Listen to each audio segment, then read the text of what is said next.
دورا سوریه یا مافی مروان بین پیکرینن در حق کادرین پزشکی و آواهین تندرستی ده سال 2018 هنده بلگه کر. دورا سوریه یا مافی مروان در راپورت خودش کر که ده سال بوری ده نوتویه که جه کادرین پزشکی و کادرین بروانیا سیویل و کارکرین در خصنا هیوا سورا سوری ده هاتن کشتن.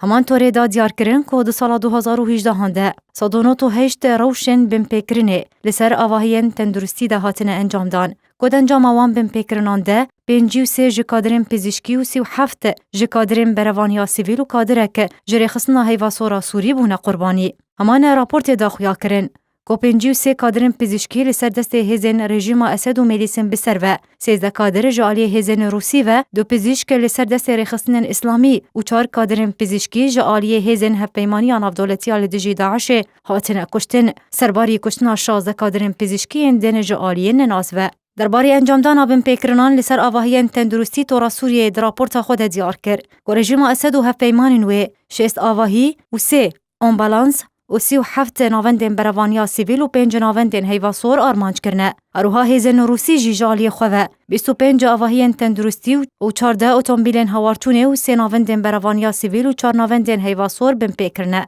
جالی خواه جی هفپیمانی آناف دولتی لدجی داعش 5 آواهین تندرستی آرمانج کرن. سربار کر که 16 آواهین پزشکی و 7 امبولانس و 3 ناوندین بروانیا سیویل جعالی نناس و هاتنه آرمانج کرن.